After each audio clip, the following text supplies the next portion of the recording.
খোকা, তোকে একটা কথা বলবো? হ্যাঁ মা, বলো। বেশ কয়েকদিন হলো আমার খুব আম খেতে ইচ্ছে হচ্ছে রে। আর এখন আমের সিজন চলছে, তাই বলছিলাম আমাকে কি একটু আম এনে দিবি? আম খেতে তো আমারও খুব ভালো লাগে।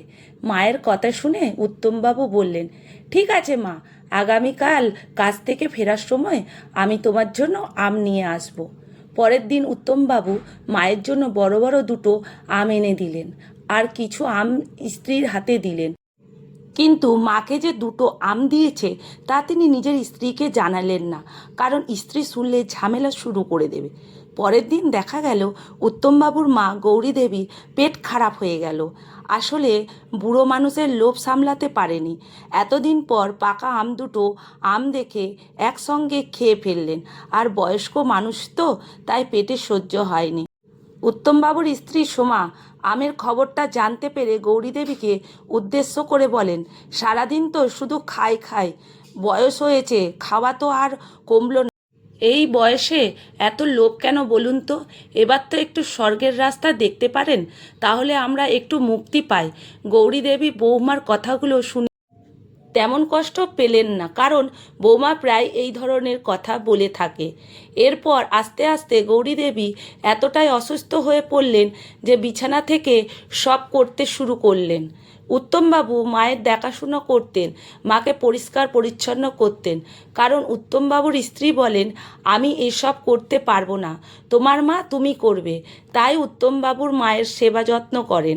গৌরীদেবী নিজেকে ভাগ্যবান বলে মনে করেন। ওনার ছেলে কখনো ওনার প্রতি বিরক্ত বোধ হয়নি। অনেক ভালোবাসা, শ্রদ্ধা ও যত্ন নিয়ে মায়ের সেবা করতেন। তাই গৌরীদেবী নিজেকে ভাগ্যবান বলে মনে করতেন।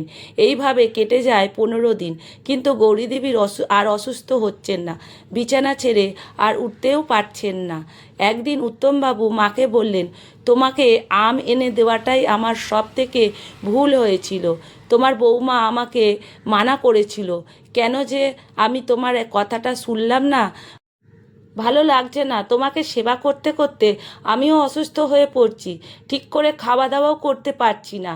গৌরীদেবী এই প্রথম ছেলের তার এই প্রতি বিরক্তটা তার মনে খুব কষ্ট পেল। আর বললেন, আমি তোকে তো পরিষ্কার করে রেখেছি 15টা বছর, 7 বছর তো আমি তোর পায়খানা প্রস্রাব পরিষ্কার করেছি, কই আমার তো কখনো বিরক্ত লাগেনি, কই আমি তো তখন অসুস্থ হয়ে পড়িনি, আর আজ এই কয়েকদিনে তুই আমার প্রতি এত বিরক্ত খোকা? আমি বুঝতে পারিনি রে তুই বৌমার মতো আমার প্রতি এত বিরক্ত। তোর মুখের দিকে চেয়েই তাকিয়ে বেঁচেছিলাম। যাক, যেসব কথা আমি সব সময় চাইবো, তুই ভালো থাক।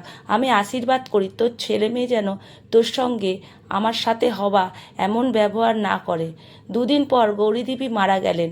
উত্তমবাবু তখন মায়ের শেষ কথাগুলো বারবার মনে হতে লাগলো। তখন তিনি মৃত মায়ের পা ধরে ক্ষমা চাইতে লাগলেন।